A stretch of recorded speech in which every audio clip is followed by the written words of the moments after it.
Vamos a leer la Biblia en el Evangelio de Mateo, en el capítulo 5.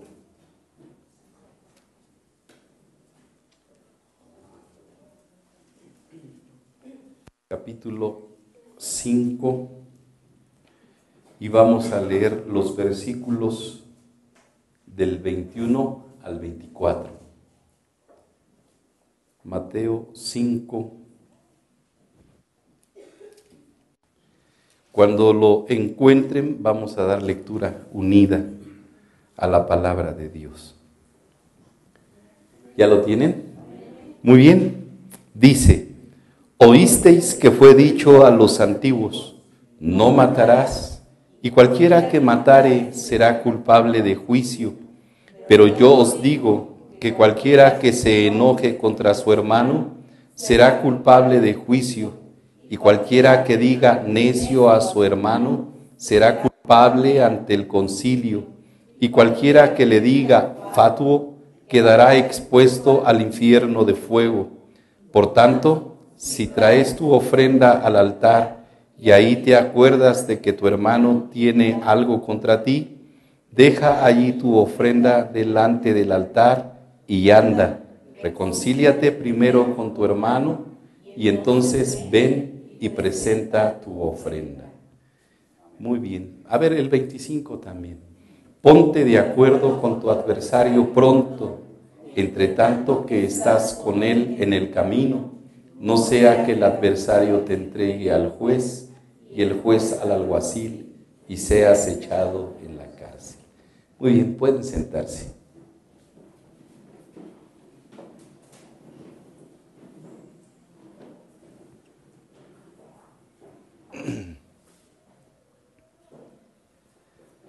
Todos los días de reunión aquí en la iglesia nos reunimos para hacer culto. ¿Nos rendimos para qué, hermanos? Para hacer culto. Ese es el propósito. Yo no sé cuántos de ustedes cuando van a venir para acá, para la iglesia, digan vamos al culto. Muchas veces así nos expresamos, ¿verdad? Vamos al culto. Y cuando regresamos y alguien nos pregunta ¿de dónde vienes? Venimos del culto. Porque venimos a hacer culto. ¿Qué es el culto? El culto es el homenaje que se le rinde a alguien que lo merece. En este caso, nosotros venimos a rendirle homenaje a Dios, ¿verdad? El propósito de estar reunidos en esta mañana es darle la honra y la gloria a Dios. Y como parte de nuestro culto, traemos ofrendas. Nuestra ofrenda de alabanza. Nuestros cantos es un tipo de ofrenda con el que nosotros le rendimos homenaje a Dios. Nuestra palabra de testimonio, cuando nos levantamos a hacer pública la grandeza de Dios en nuestra vida, es otra forma, es otro tipo de ofrenda, de rendirle homenaje a Dios. Cuando elevamos nuestra oración de gratitud a Él por las cosas que ha hecho en nuestra vida, es otro tipo de ofrenda, fruto de labios que confiesa su nombre, ¿verdad? Cuando entonamos nuestras alabanzas, estamos rindiéndole culto a Él. Y bueno, en el momento de la ofrenda monetaria es otro tipo de ofrenda también, pero traemos ofrendas para hacer el culto a nuestro Dios. Y desde el domingo pasado les anuncié que íbamos a estar hablando en este mes acerca de ofrendas agradables a Dios. El domingo pasado estuvimos hablando acerca de la obediencia. ¿Se acuerdan? Que Saúl desobedeció a Dios justificándose en que iba a ofrecer holocaustos al Señor. Y Samuel tuvo que decirle que la obediencia es mejor que los sacrificios, que el prestar atención a lo que Dios dice es mejor que la grosura de los carneros en aquel tiempo. La obediencia, mejor que los sacrificios, mejor que la grosura de los carneros. Y es que el Señor quiere librarnos precisamente de que nuestro culto se convierta en una serie de prácticas religiosas vacías y carentes de significado. El Señor no quiere que seamos religiosos, que cumplamos nada más con ciertas normas. No, el Evangelio es una forma de vida, es un estilo de vida. Y es a lo que el Señor a través de su palabra nos quiere llevar, a vivir una vida diferente, no una vida de apariencia, no una vida de hipocresías, sino una vida diferente, una vida buena, ante los ojos de Él y ante los ojos de los que nos rodean. Y en esta mañana vemos otro aspecto acerca de esto que estamos hablando, porque el texto central de esta lectura que hicimos es, si te acuerdas, cuando vienes con tu ofrenda, que tienes algo contra tu hermano, deja ahí la ofrenda y ve y reconcíliate primero con tu hermano. Para que mi ofrenda sea válida, escúchenme, para que mi ofrenda sea válida, para que mi ofrenda tenga sentido, para que mi ofrenda sea agradable a los ojos de Dios, tengo que estar en paz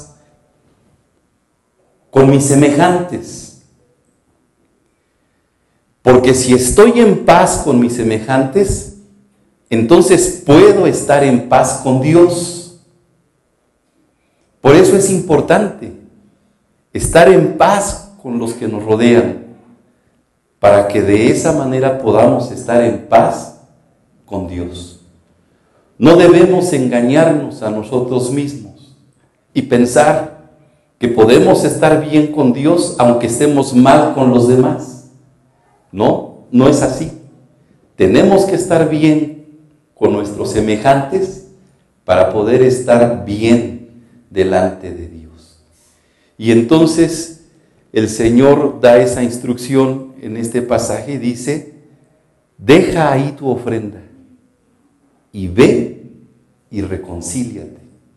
Y una vez que te pongas en paz con quien tienes que hacerlo, entonces sí, ve y tu ofrenda subirá como perfume agradable delante de mí.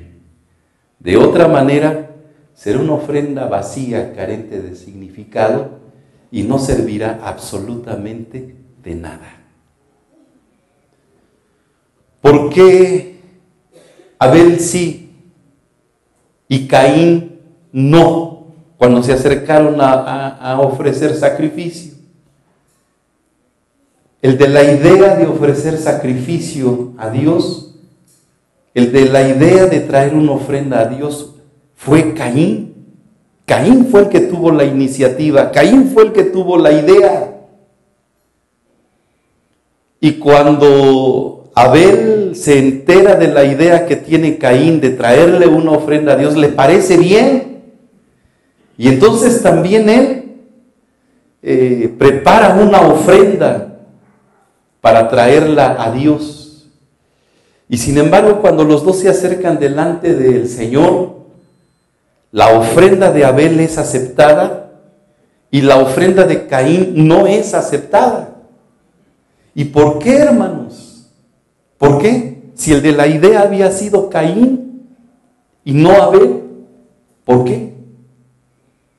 Porque Dios antes de ver la ofrenda, pone sus ojos en el ofrendante. ¿Sí? Antes de ver lo que tú traes en tus manos para ofrecerle, Él te ve a ti. Y la actitud en la que se acercó Abel ante Dios era diferente a la actitud en la que venía Caín. Y eso fue lo que definió qué ofrenda podía ser agradable a los ojos de Dios. En esta mañana la ofrenda que vamos a ver se llama paz.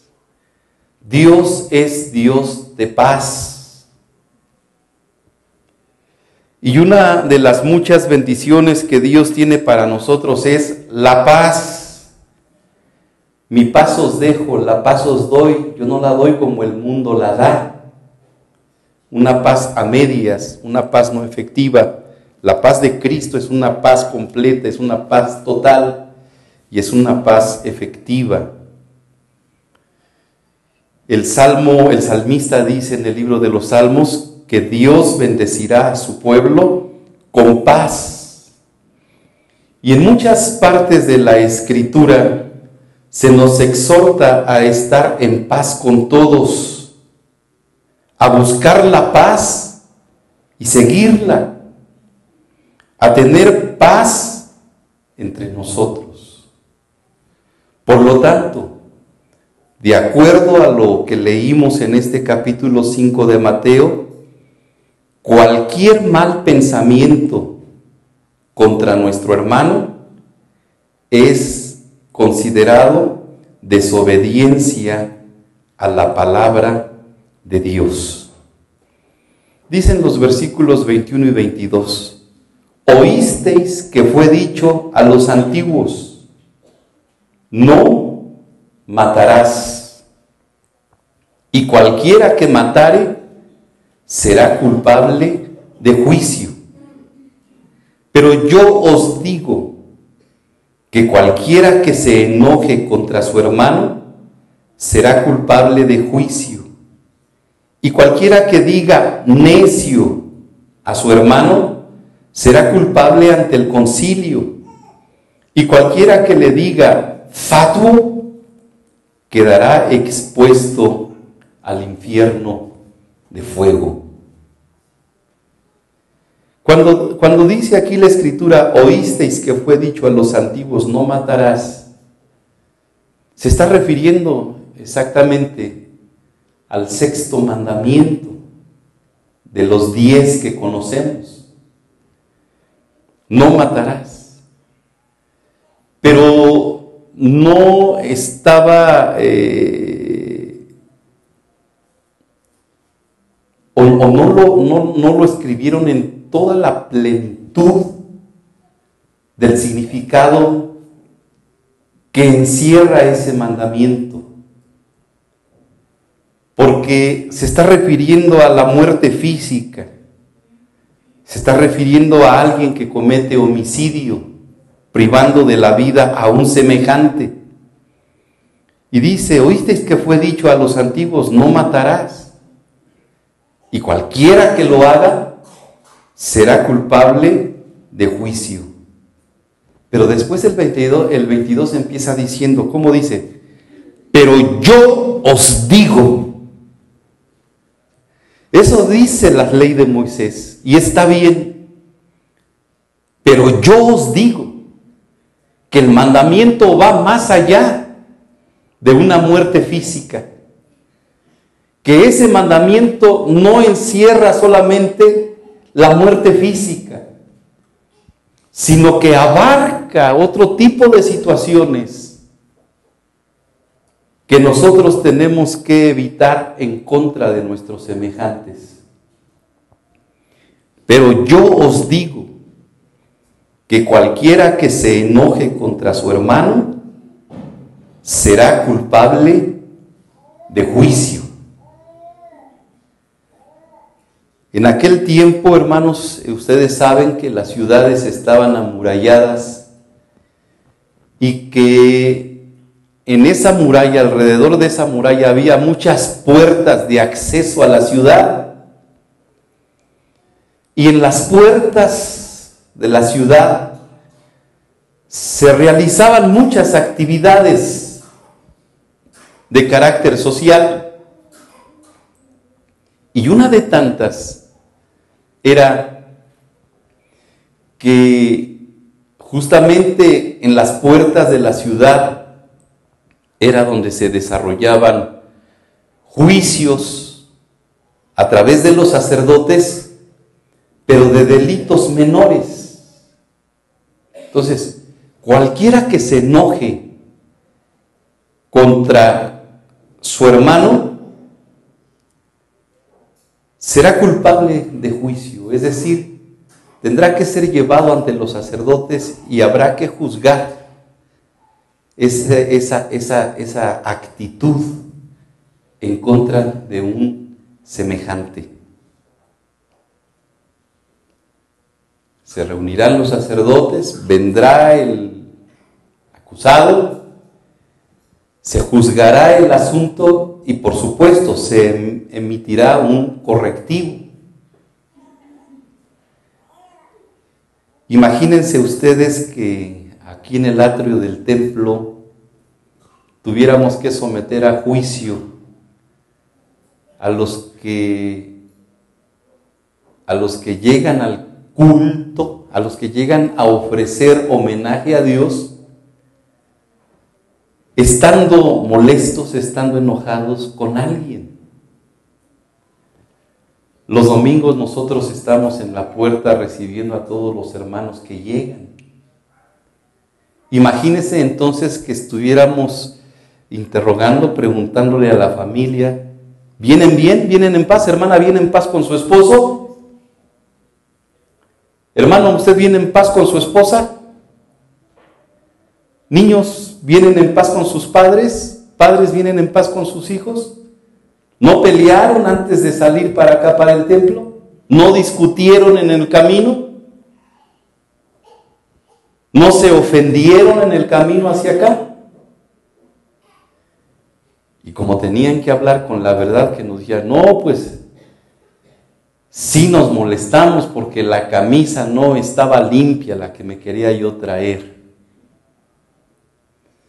Sí nos molestamos porque estos niños se sentaron a la mesa a desayunar y tiraron la leche en la mesa y se ensuciaron la ropa que ya tenían limpia y eso provocó un disgusto. Sí hubo un disgusto porque yo estoy que ya me quiero venir y las mujeres ahí en el espejo tardándose y mire la hora que es y ahí venimos en el camino. Entonces, imagínense que nosotros tuviéramos que preguntar eso y decirle, pues no entran, no pueden entrar al templo así. No pueden entrar para adorar a Dios porque en esa actitud su alabanza, su canto, sus oraciones es en vano. No van a ser escuchados. No son agradables a los ojos de Dios. Eso hablando de las relaciones familiares, pero hablando de nuestras relaciones interpersonales aquí entre los hermanos, que estemos allá recibiendo a los hermanos y de repente yo observe que llegan dos familias y no se saludan. A ver, ¿por qué no se saludan? Antes de saludarnos nosotros, ¿por qué entre ustedes no se saludan? Pues es que traemos una dificultad desde hace muchos años y desde entonces no nos hablamos. Tendríamos que prohibirles la entrada, pues no entran. No pueden profanar el templo y no pueden contaminar la alabanza. Tienen que ponerse de acuerdo antes de entrar al templo. ¿Se imagina usted si así tuviéramos que hacerle? Pues yo creo que entonces sí estarían 2 o 3 aquí adentro y la mayoría de la congregación allá afuera, ¿no? como que no le damos importancia a ese asunto. Pero conforme a lo que vamos a estudiar en esta mañana, tiene una importancia superlativa. Es importante en qué actitud venimos al templo, en qué situación venimos al templo a realizar el culto, el homenaje a nuestro Dios. Y aquí está hablando acerca de los que de repente por alguna razón se enojan. Pero ese sentimiento puede agrandarse y llevarnos a otras situaciones. Yo os digo que cualquiera que se enoja contra su hermano, hay que llevarlo ante el sacerdote y hay que ver esa situación. Pero cualquiera que diga necio a su hermano, será culpable ante el concilio. Cualquiera que diga necio a su hermano será culpable ante el concilio. ¿Esto qué significa? Bueno, aquí tenemos la palabra castellana necio, pero en el hebreo es la palabra raka. Y la palabra raka en hebreo es un insulto. ¿Es un qué dije, hermanos? Un insulto. Ahora, en el lenguaje que nosotros utilizamos, usted piensa en los insultos, inclusive en los insultos que dice la gente allá afuera. ¿Qué palabra se utilizaría para decirle a alguien estúpido? De las palabras altisonantes que escuchamos allá afuera, ¿qué palabra emplearíamos para decirle a alguien tonto? ¿Qué palabra utilizaríamos de las altisonantes que se dicen allá afuera para decirle a alguien cabeza hueca? Porque raca, eso es lo que quiere decir en hebreo. Estúpido, tonto, idiota, cabeza hueca. Y entonces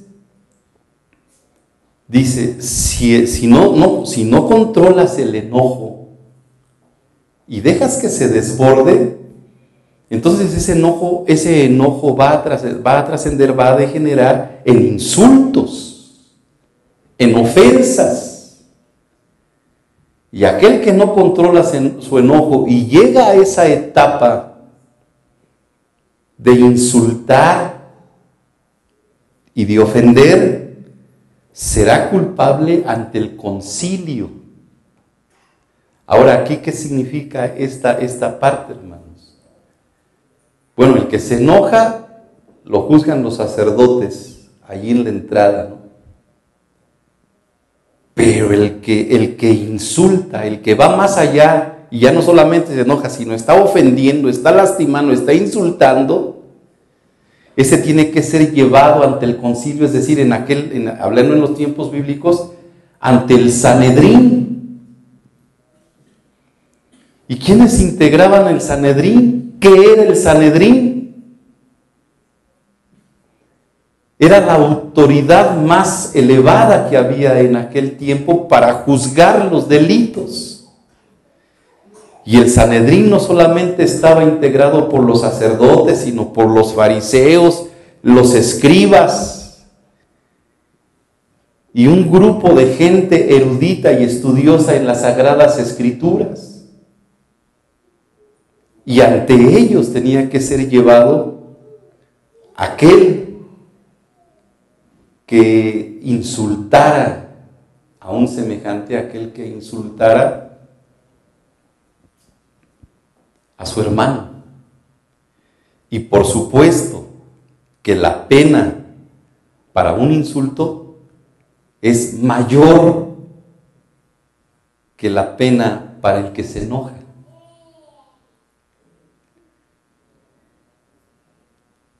Dice, y cualquiera que le diga fatuo a su hermano, o sea, que ya va más allá de los insultos, que puede llegar a las agresiones, inclusive las agresiones físicas, ese quedará expuesto al infierno de fuego. Ese ya no va a ser juzgado ni por los sacerdotes ni por el Sanedrín. Ese tendrá que comparecer ante el tribunal de Cristo. Ese tendrá por juez al mismo Señor Jesucristo. Y estará en una situación de riesgo.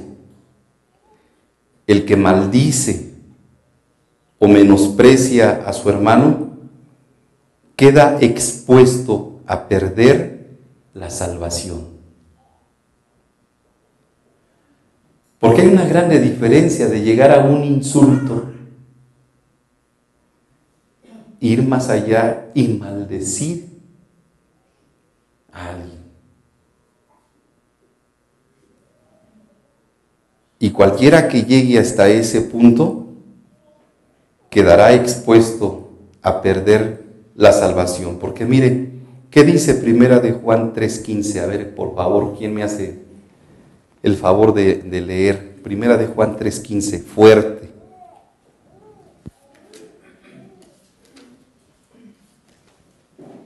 Todo aquel que aborrece a su hermano es homicida, y sabéis que ningún homicida tiene vida eterna permanente en él. Todo aquel que aborrece a su hermano es, ¿qué cosa? Homicida. Y ese no tiene vida, ¿cómo dice? Vida permanente en él. ¿Sí así dice? Ajá, vida eterna permanente en él. Y la vida eterna la heredamos a través de la salvación. Entonces, aquel que no controla su enojo y no arregla sus dificultades, queda expuesto a perder la salvación. Y todas estas cosas, hermanos, escuche, interrumpen nuestra relación con Dios. Porque dice el 23, por tanto, si traes tu ofrenda al altar y ahí te acuerdas de que tu hermano tiene algo contra ti, en esos grados de dificultades que acabamos de analizar, ¿qué cosa dice el 24? Deja allí tu ofrenda delante del altar. ¿Cómo dice, hermanos? Deja allí tu ofrenda delante del altar. Se interrumpe, desde ese momento se interrumpe la relación con Dios. Hey, ¿sabes qué? Déjala ahí. Déjala ahí. No me la ofrezcas, porque aunque me la ofrezcas, no la voy a aceptar. Arréglate primero con tu prójimo. Reconcíliate con tu hermano. Reconcíliate con tu esposa. Reconcíliate con tu esposo. Reconcíliate primero con tus hijos. Reconcíliense primero con sus padres. Deténganse. Dejen ahí su ofrenda. Déjenla ahí. Y hagan lo que tienen que hacer primero. Reconcíliense. ¿Cuánto tiempo llevas de que no te hablas con tu nuera o con tu yerno? ¿Cuánto tiempo llevas de sentir malestar contra tus suegros, contra tu suegro, contra tu suegra? ¿Cuánto tiempo llevan sin hablarse? ¿Y así vienes a traer tu ofrenda?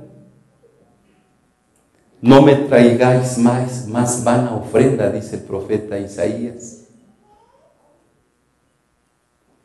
Porque todas esas ofrendas me tienen hastiado, dice el profeta Isaías en el capítulo 1. Cansado estoy de soportar esas vanas ofrendas. Déjala ahí. Y ve y reconcíliate primero. Y después de que lo hagas, entonces sí, ven y trae tu ofrenda. La nueva vida en Cristo exige una buena relación con Dios y con los hermanos. No podemos decir que estamos bien con Dios, pero mal con los hermanos. Eso es una contradicción. Porque, a ver, abran su Biblia en la primera carta de Juan y vamos a estar leyendo ahí algunos versículos. Todos, por favor, abran su Biblia en primera de Juan.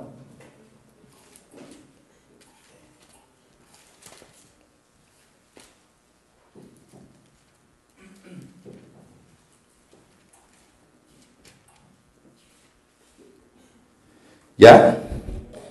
¿Ok? A ver, vamos a leer primero qué nos dice el 4:20. Primera de Juan 4:20. Unidos, vamos a leer. ¿Cómo dice? Si alguno dice, yo amo a Dios y aborrece a su hermano, es mentiroso. Pues el que no ama a su hermano, a quien ha visto, ¿cómo puede amar a Dios a quien no ha visto? Si alguno dice yo amo a Dios y aborrece a su hermano, ¿es qué cosa? Mentiroso. Mentiroso. ¿Cómo puede amar a Dios a quien no ha visto?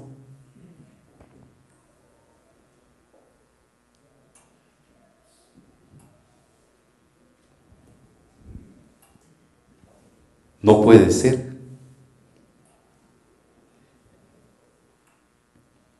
Ahora, vamos a ver lo que nos dice en el capítulo 2, versículo 9, 2:9, ¿cómo dice? Primera de Juan 2:9, ¿cómo dice? El que dice que está en luz y aborrece a su hermano, está todavía en tinieblas.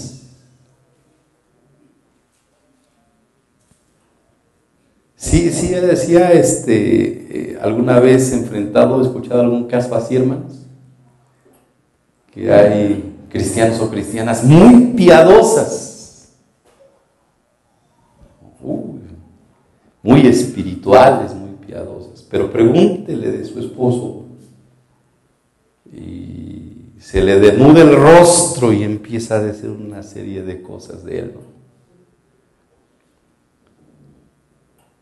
Y dice aquí, el que dice que está en luz y aborrece a su hermano, está todavía en tinieblas. Entonces, por un lado, si dices que estás bien con Dios y mal con Dios, eres mentiroso. Si dices, si crees y sientes que eres salvo, pero aborreces a alguien, no eres salvo, estás todavía en tinieblas, no has salido a la luz admirable de Cristo, estás todavía en tinieblas. Entonces, tú que eres mentiroso, tú que estás en tinieblas, traes tu ofrenda al altar, déjala ahí, déjala. No te va a servir absolutamente de nada. Déjala. Y hazlo primero. Y después vienes y traes tu ofrenda. Primera de Juan 3:14, ¿cómo dice? Nosotros sabemos que hemos pasado de muerte a vida en que amamos a los hermanos. El que no ama a su hermano permanece en muerte. Es muy fuerte todo lo que dice aquí la Escritura, ¿no?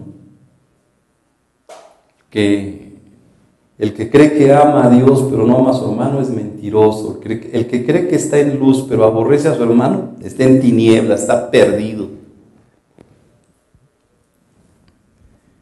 Y aquí nos dice esto también, ¿no? Entonces, está fuerte, hermanos. Y vea cómo el Señor exige de nosotros, si ya vivimos en Él, una buena relación con los hermanos, y entonces podremos hablar de una buena relación con Dios.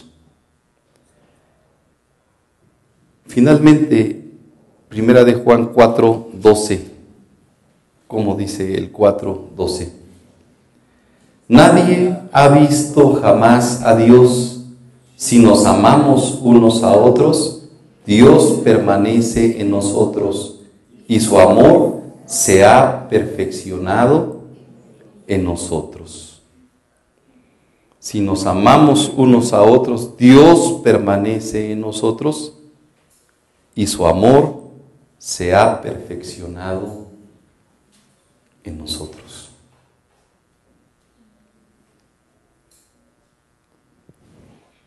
Y el mejor ejemplo justamente nos lo dio nuestro Señor Jesucristo estando clavado en la cruz, ¿no? Lo escupieron, lo abofetearon, lo azotaron, se burlaron de Él, lo crucificaron. Y aún con todo y eso, Él no permitió que su corazón se amargara con resentimiento, no permitió que su corazón se amargara con rencores, no permitió que su corazón fuera esclavizado, atado a un odio, a un rencor, sino que Él pudo decir desde la cruz: Padre, perdónalos, porque no saben lo que hacen. El mejor ejemplo lo recibimos de Él. Entonces, si Él, además de hablarnos por medio de su palabra, nos habla a través de su ejemplo, y nosotros decimos que somos sus hijos, pues como hijos de Él tenemos que parecernos a Él. Y entonces es importante, hermanos, que podamos estar dispuestos a perdonar a los que nos ofenden y ponernos a cuentas con aquellos que hemos lastimado, con aquellos que hemos ofendido. Y cuando hagamos eso, entonces, solo entonces, podremos traer nuestra ofrenda delante de Dios y nuestra ofrenda podrá ser acepta a los ojos de Él. Ahora, en el capítulo 5, en lo que estábamos leyendo, dice: por tanto, si traes tu ofrenda al altar y ahí te acuerdas de que tu hermano tiene algo contra ti, deja allí tu ofrenda delante del altar y anda, reconcíliate primero con tu hermano y entonces ven y presenta tu ofrenda. Las diferencias entre hermanos deben corregirse pronto. Reconcíliate primero con tu hermano. Y ahí podemos recordar algunas partes de la Escritura que dice, por ejemplo, que no se ponga el sol sobre nuestro enojo. Antes de que anochezca, antes de que se acabe el día, reconcíliate, ponte en paz. No se ponga el sol sobre vuestro enojo. Reconcíliate, entre tanto que se dice hoy. Entre tanto que tenemos vida, tenemos la oportunidad para arreglar cuentas. Isaías dice, venid luego y estemos a cuentas. Venid luego y estemos a cuentas. Reconcíliate primero con tu hermano y después de que lo hagas, entonces ven y presenta tu ofrenda. Mire, vamos a ver lo que nos dice la Escritura en 2 de Corintios 13, 11. 2 de Corintios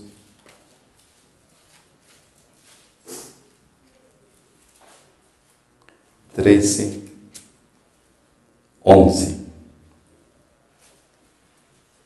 ¿Cómo dice? Por lo demás, hermanos, tened gozo, perfeccionaos, consolaos, sed de un mismo sentir y vivid en paz, y el Dios de paz y de amor estará con vosotros. Tened gozo, perfeccionaos, consolaos, sed de un mismo sentir, vivid en paz, y el Dios de paz y de amor estará con vosotros. ¿Y cuántos quieren que Dios esté con nosotros, hermanos? Si no, no tendría sentido nuestra reunión si Dios no estuviera con nosotros. Entonces, vea que es importante para Dios, antes que nuestra ofrenda, nuestra situación con nuestros semejantes. La ofrenda es importante, sí es importante, pero si no va acompañada de piedad, si no va acompañada de amor, si no va acompañada de reconciliación, no sirve absolutamente de nada. Es importante entonces que consideremos esto y que pensemos en esta mañana, ¿con quién tenemos algún malestar? ¿Con quién? Si tuviéramos que reconciliarnos con alguien, ¿con quién sería que tendríamos que ir y ponernos en paz? Pues usted y yo lo sabemos. Si hay alguien con quien tengamos que ponernos en paz, es necesario hacerlo para poder estar en paz con Dios y para poder agradar a Dios. Si no lo hacemos y seguimos caminando así, pues nos estaremos engañando a nosotros mismos, pensando en que estamos agradando a Dios y que estamos haciendo las cosas bien y que Dios nos pone palomita en cada una de nuestras acciones y en el día final hasta estrellita nos va a poner en la frente, ¿no? Que nos portamos bien. Pues no, fíjese que no. Tenemos que estar en paz. Pues que Dios nos ayude y ojalá y usted pueda considerar esto, y si hay alguien con quien tenga que reconciliarse, hágalo y hágalo pronto. Hágalo ya, es necesario. Póngase de pie y vamos a pedirle al Señor que Él nos ayude, que Él sea con nosotros.